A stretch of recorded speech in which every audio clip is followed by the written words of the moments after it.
नमस्कार दोस्तों, मैं doctor Sumit Gupta divine medicine and piles clinic Kapurthala Lucknow से। आज के सेशन में हम लोग बात करेंगे टाइप्स ऑफ फिस्टुला के।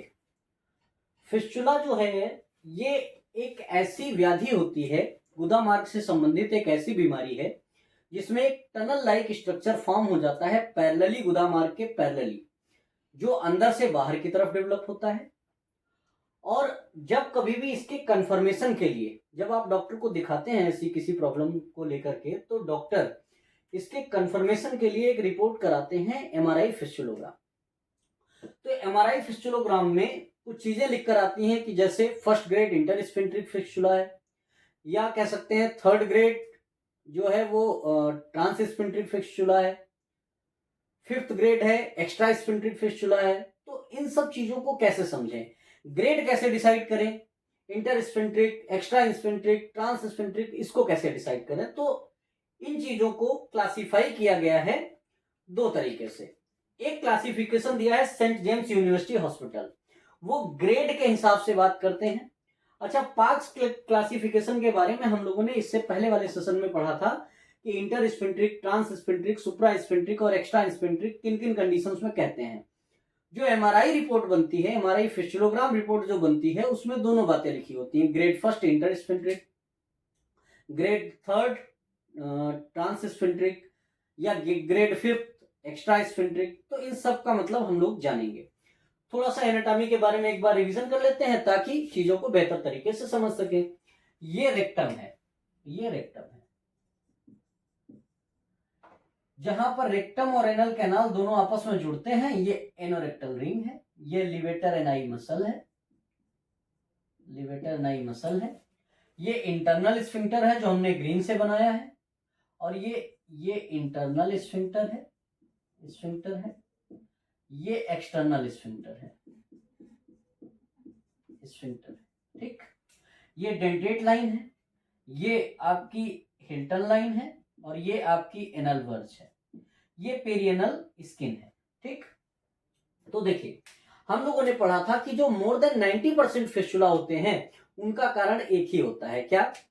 डेंटेड लाइन के पास कुछ साइनसेस होते हैं जिनमें एनल ग्लैंड्स प्रेजेंट होती हैं, और एनल ग्लैंड्स जो होती हैं वो म्यूकस सिक्रीट करती हैं। होता क्या है, जो मल होता है उसको लुब्रिकेट करने के लिए, जैसे हमारे माउथ में सलेवरी ग्लैंड है, बिल्कुल ठीक ऐसे ही एनल कैनाल के अंदर डेंटेट लाइन के पास कुछ साइनसेस होती हैं जिनके अंदर एनल ग्लैंड प्रेजेंट होती हैं। वो म्यूकस सिक्रीट करती हैं ताकि जो मल है वो लुब्रिकेट रहे, फिसल के आसानी से बॉडी से बाहर निकल जाए बिना चोट पहुंचाए हुए। 90% से ज्यादा फिस्टुला उन्हीं एनल ग्लैंड में इन्फेक्शन की वजह से डेवलप होते हैं। अब देखिए, मान लो ये एक एनल ग्लैंड है जो यहां पे ओपन हो रही क्रिप्स के थ्रू, ये ऐसे है। अब इस एनल ग्लैंड में अगर इन्फेक्शन हो जाएगा, इसमें कोई इन्फेक्शन हो गया, इन्फेक्शन होगा तो होगा क्या कि यहां पे पस कलेक्शन होने लगेगा। अब ये पस कलेक्शन यहां से होते हुए नीचे की तरफ ट्रेवल करता है, नीचे की तरफ ट्रेवल करता है, और आके पेरियनल स्किन पे यहां पे ओपन होता है। तो ये बन गया फिस्टुला। फिस्टुला में दो ओपनिंग होती है, एक इंटरनल ओपनिंग जिसे प्राइमरी ओपनिंग कहते हैं क्योंकि ये पहले बनती है। ये एनल ग्लैंड की ओपनिंग तो है ही, क्रिप्स के थ्रू यहीं पर तो ओपन होती है, और जहां पे पेरियनल स्किन पर आके खोलती है उसको बोलते हैं क्या? Secondary opening, external opening. यहाँ पे आप अगर देखेंगे तो रेडनेस रहेगी, ईचिंग रहेगी, बैड स्मेलिंग, कुछ डिस्चार्ज होता रहेगा, कई बार पस भी डिस्चार्ज होता है। तो ये आपका फिस्टुला है। अच्छा, ये फिस्टुला जो ट्रेवल किया, आप जरा ध्यान से देखिए, दोनों स्फिंक्टर के बीच से होता हुआ जा रहा है, तो इसको बोलते हैं इंटरस्फिंक्ट्रिक, पार्क्स क्लासिफिकेशन के अकॉर्डिंग। और इसी को नाम दिया जाता है क्या? Grade first. ये ग्रेड फर्स्ट का फिस्टुला है और इंटरस्फिंक्ट्रिक है। कैसा है? इंटरस्फिंक्ट्रिक फिस्टुला, दोनों स्फिंक्टर के बीच से जा रहा है, इसको बोलते हैं ग्रेड फर्स्ट। अब अगर मान लो किसी वजह से ये इंटरनल ओपनिंग वैसे ही रही, एक्सटर्नल ओपनिंग क्लोज हो गई, आपने एंटीबायोटिक ले ली या कोई मतलब ट्रीटमेंट लिया तो ये एक्सटर्नल ओपनिंग क्लोज हो गई किसी वजह से, लेकिन इंटरनल ओपनिंग तो क्लोज हुई नहीं, वो तो ठीक हुई नहीं, तो उसमें इन्फेक्शन का सोर्स बना रहा। और अगर सोर्स बना रहा तो जो आपकी एनल ग्लैंड में जो इन्फेक्शन की बात हम कर रहे थे उसमें और कुछ होने लगेगा। क्या होगा उसमें? ये एक्सटर्नल ओपनिंग है, हमने उसी को लिया, इसमें ब्रांच डेवलप होने लगी। ऐसे ब्रांच डेवलप होने लग गई। ब्रांच डेवलप होने लग गई मतलब फर्स्ट ग्रेड में ही अगर कोई रेमिफिकेशन हो जाता है, अगर ब्रांचेस डेवलप होने लगती हैं, तो उसी को बोलते हैं क्या, सेकेंड ग्रेड का फिस्टुला। ये सेकेंड ग्रेड हो जाता है।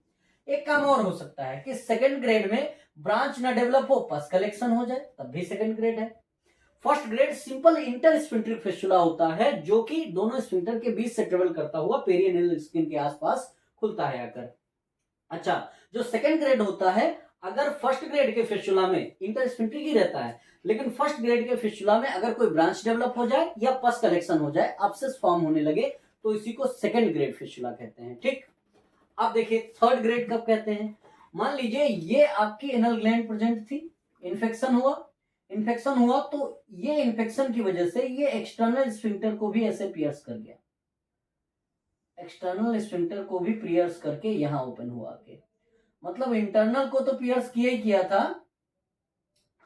और एक्सटर्नल को भी पियर्स कर गया। तो इस कंडीशन में इसको कहते हैं ग्रेड थर्ड का फिस्टुला।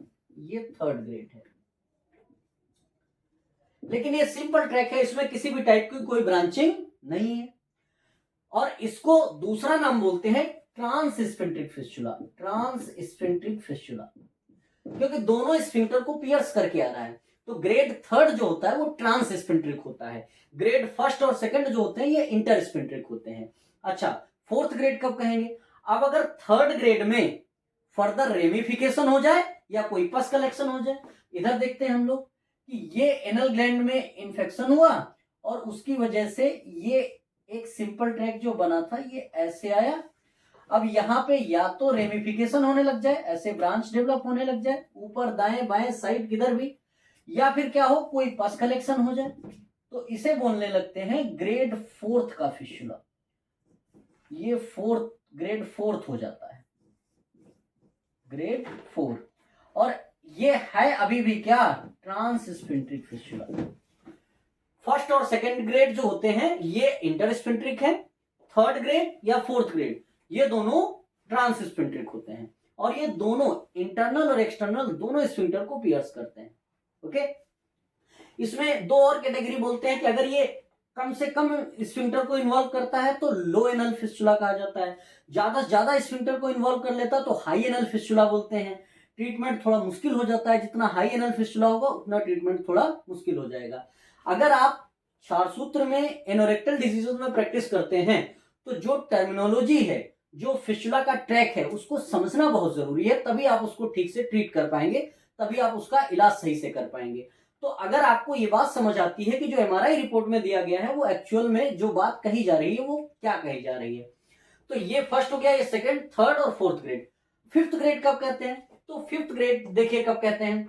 फिफ्थ ग्रेड में करते क्या है कि देखिए, जैसे ये आपका एनल ग्लैंड इन्फेक्ट हुई और ये नीचे ना ट्रेवल होके ये ऊपर ट्रेवल कर गई, ऐसे ऐसे, ये नीचे ना आकर के ऐसे ऊपर ट्रेवल करके ये यहां पे ओपन हुआ आके, इसको कहते हैं फिफ्थ ग्रेड।